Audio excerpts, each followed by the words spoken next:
بسم اللہ الرحمن الرحیم۔ السلام علیکم۔ آج میں بیان کروں گا جنگ صفین۔ جنگ جمل سے فارغ ہونے کے بعد حضرت علی رضی اللہ تعالی عنہ نے اہل شام کے ساتھ جنگ کرنے کا پروگرام بنایا۔ چنانچہ آپ نے فرمایا، اب ضروری ہے کہ معاویہ رضی اللہ تعالی عنہ میری بیعت کریں۔ چنانچہ حضرت علی رضی اللہ تعالی عنہ نے حضرت معاویہ رضی اللہ تعالی عنہ سے جنگ کرنے کے لیے لشکر تیار کر لیا، اور اس جنگ میں بچنے کی ایک ہی صورت تھی کہ حضرت معاویہ رضی اللہ تعالی عنہ بیعت کریں، لیکن وہ بیعت کا مطالبہ مسترد کر چکے تھے۔ اس لیے حضرت علی رضی اللہ تعالی عنہ 1,00,000 افراد پر مشتمل لشکر لے کر شام کے اندر صفین کے مقام پر پہنچ گئے۔ جب حضرت معاویہ رضی اللہ تعالی عنہ نے حضرت علی رضی اللہ تعالی عنہ کی چڑھائی کے متعلق سنا تو منبر پر تشریف لائے اور کہا، حضرت علی عراق سے ایک لشکر لے کر تمہاری طرف نکلے ہیں، تمہاری کیا رائے ہے؟ لوگوں نے اپنی ٹھوڑیاں اپنے سینوں پر رکھ لیں اور سر تسلیم خم کر دیے۔ چنانچہ حضرت ذوالقلع حمیری کھڑے ہوئے اور کہا، رائے آپ دیں اور عمل ہم کریں گے، اور باقی تمام حاضرین خاموشی سے بیٹھے رہے۔ یہ تھا شامی لشکر کا نظم و ضبط۔ اور ادھر حضرت علی رضی اللہ تعالی عنہ منبر پر تشریف فرما ہوئے اور اللہ تعالیٰ کی حمد و ثنا کے بعد فرمایا،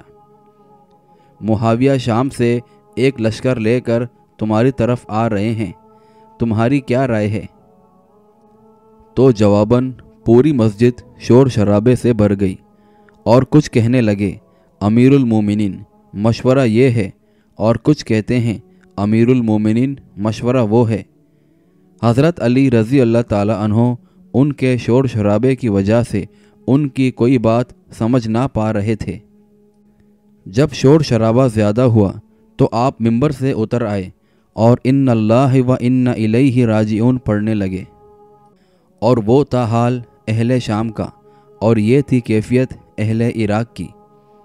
اسی لیے عبداللہ بن زبیر رضی اللہ تعالی عنہ نے عبد الملک بن مروان سے لڑائی کے دوران کہا تھا، کاش کہ میرے پاس یہاں کے 10 آدمیوں کے بجائے ایک شامی ہوتا، کیونکہ اہل شام ثابت الاقدام اور جنگ باز تھے، جبکہ اہل عراق انارکسٹ اور شوریدہ سر تھے۔ بہرحال حضرت علی رضی اللہ تعالی عنہ ماہ صفر 37 ہجری کو صفین میں پہنچے۔ تاریخ اسلام میں صحیح سند کے ساتھ مروی ہے کہ حضرت ابو مسلم خولانی سے مروی ہے کہ وہ حضرت معاویہ رضی اللہ تعالی عنہ کے پاس گئے اور کہا، آپ حضرت علی رضی اللہ تعالی عنہ سے خلافت کے بارے میں تنازع کیوں کرتے ہیں؟ کیا آپ حضرت علی رضی اللہ تعالی عنہ جیسے ہیں؟ حضرت معاویہ رضی اللہ تعالی عنہ نے فرمایا، نہیں، اللہ کی قسم میں جانتا ہوں کہ حضرت علی مجھ سے افضل ہیں اور خلافت کے زیادہ حقدار ہیں، لیکن تم نہیں جانتے کہ حضرت عثمان کو ظالماً قتل کر دیا گیا، اور میں ان کا چچا زاد بھائی ہوں اور ان کے قصاص کا مطالبہ کر رہا ہوں۔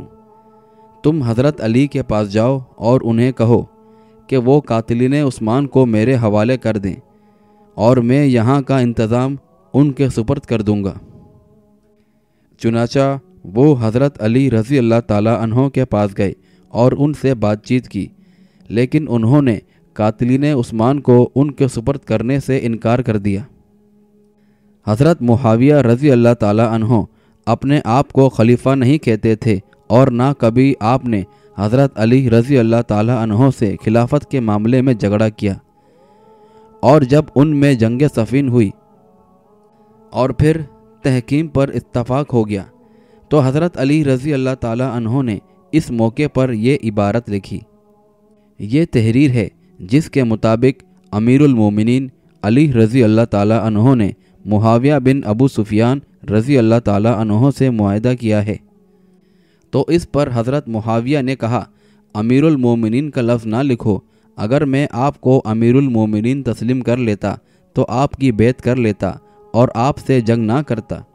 البتہ آپ فقط اپنا اور میرا نام لکھیں۔ پھر حضرت معاویہ رضی اللہ تعالی عنہ نے کاتب کی طرف رخ کیا اور کہا یعنی حضرت علی کا نام میرے نام سے پہلے لکھو، کیونکہ ان کو فضیلت حاصل ہے اور آپ سابق الاسلام ہیں۔ حضرت معاویہ اور حضرت علی رضی اللہ تعالی عنہ کے درمیان اس طرح کبھی جنگ نہیں ہوئی کہ ایک خلیفۃ المسلمین دوسرے خلیفۃ المسلمین سے لڑ رہا ہے، بلکہ لڑائی کا سبب یہ تھا کہ حضرت علی حضرت معاویہ رضی اللہ تعالی عنہ کو معزول کرنا چاہتے تھے،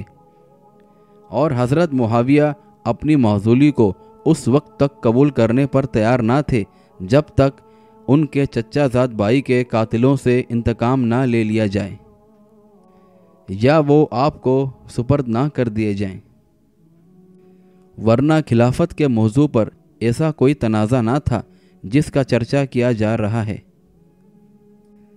حضرت علی رضی اللہ تعالی عنہ کے لشکر کی تعداد 1,00,000 اور حضرت معاویہ رضی اللہ تعالی عنہ کے لشکر کی تعداد 70,000 افراد پر مشتمل تھی، اور 3 دن اور رات لڑائی ہوتی رہی جو بہت سے لوگوں کو مارے جانے کے بعد ختم ہوئی۔ اس جنگ میں حضرت عمار بن یاسر رضی اللہ تعالی عنہ بھی شہید ہو گئے، جو حضرت علی رضی اللہ تعالی عنہ کے لشکر میں تھے، اور جن سے حضور اکرم صلی اللہ علیہ وآلہ وسلم نے ایک دفعہ فرمایا تھا کہ اے عمار، تجھے باغی گروہ قتل کر دے گا۔ امام احمد بن حنبل سے اس حدیث کے متعلق پوچھا گیا تو آپ نے فرمایا میں اس کے متعلق گفتگو نہیں کروں گا، اسے چھوڑ دینا ہی سلامتی کا ذریعہ ہے، اور آپ نے فرمایا حضور اکرم صلی اللہ علیہ وآلہ وسلم کے فرمان کے مطابق انہیں باغی گروہ نے قتل کیا اور خاموش ہو گئے۔ حافظ ابن حجر فرماتے ہیں کہ جمہور علماء ان لوگوں کے برحق ہونے کے قائل ہیں جنہوں نے حضرت علی رضی اللہ تعالی عنہ کا ساتھ دیا، کیونکہ یہ بات ثابت ہے جو لوگ حضرت علی کے خلاف لڑے وہ باغی تھے، لیکن اس کے ساتھ ساتھ وہ اس موقف پر بھی متفق ہیں کہ ان میں سے کسی کی مذمت نہ کی جائے، بلکہ وہ کہتے ہیں کہ انہوں نے احتجاج کیا لیکن غلطی کھا بیٹھے۔ حافظ ابن حجر فرماتے ہیں کہ اس بات پر متفق ہیں کہ صحابہ کرام کے باہمی تنازعات کی بنا پر کسی صحابی پر زبان درازی یا نکتہ چینی کرنا منع ہے، خواہ یہ پتہ بھی چل جائے کہ ان میں سے فلاں گروہ حق پر ہے، کیونکہ وہ احتجاج کی بنا پر لڑے تھے۔ امام طبری رحمۃ اللہ علیہ حضرت علی رضی اللہ تعالی عنہ کے طرفداروں کے مذہب کو مضبوط قرار دیتے ہوئے فرماتے ہیں اگر مسلمانوں کے درمیان ہر طرح کے اختلاف کے وقت گھروں میں دبک جانا واجب ہوتا تو نہ کوئی حد قائم کی جاتی اور نہ کسی باطل کو روکا جا سکتا تھا، اور فاسقوں کو محرمات کے ارتکاب کے لیے کھلا راستہ مل جاتا۔ لہٰذا ہم پر واجب ہے کہ ہم اسی موقف پر ایمان رکھیں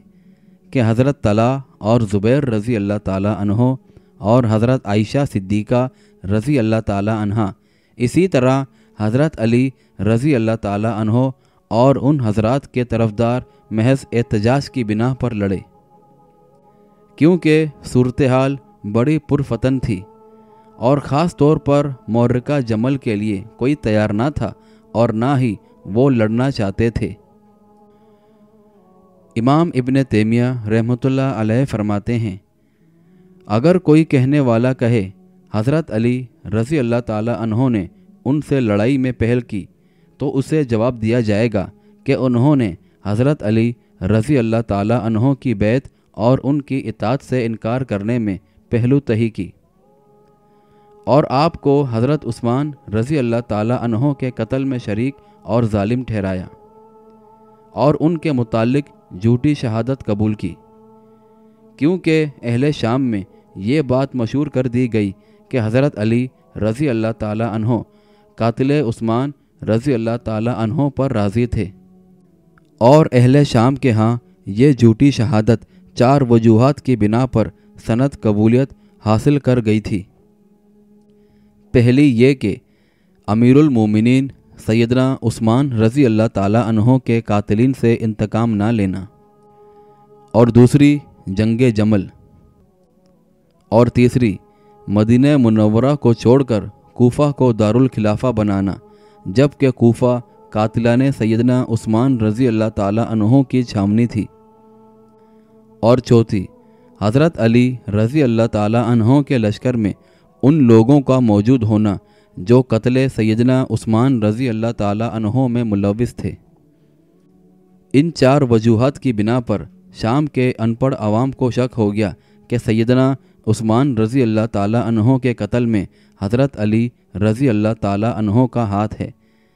حالانکہ حضرت علی رضی اللہ تعالیٰ عنہ کا ان کے قتل میں کوئی ہاتھ نہ تھا، بلکہ آپ قاتلین عثمان پر لعنت کرتے تھے۔ اگر کہا جائے کہ صرف اتنی بات پر شامیوں کے خلاف لشکر کشی جائز نہ تھی، بلکہ ان کی غلط فہمی دور کرنی چاہیے تھی، تو جواب دیا جائے گا کہ اہل شام کے لیے بھی جائز نہ تھا کہ وہ حضرت علی رضی اللہ تعالیٰ عنہ سے اس بنا پر لڑتے کہ وہ سیدنا عثمان کے قاتلوں کو پکڑنے میں بے بس ہیں، بلکہ اگر حضرت علی رضی اللہ تعالیٰ عنہ قاتلان عثمان سے قصاص لینے کی طاقت رکھتے بھی ہوتے اور انہیں تاویل کی بنا پر یا قطعاً چھوڑ بھی دیتے، تو ان کی اس کوتاہی پر جماعت میں تفریق ڈالنے اور ان کی بیعت سے انکار کرنے کی گنجائش نہ تھی، بلکہ آپ کی بیعت ہر حال میں دین الہی کے لیے درست ترین اور مسلمانوں کے لیے نفع مند تھی۔ اور اس بیان کا اگلا حصہ دیکھنے کے لیے ہماری ویڈیو دیکھیں، جس کا نام ہے تحکیم ثالثی کا واقعہ۔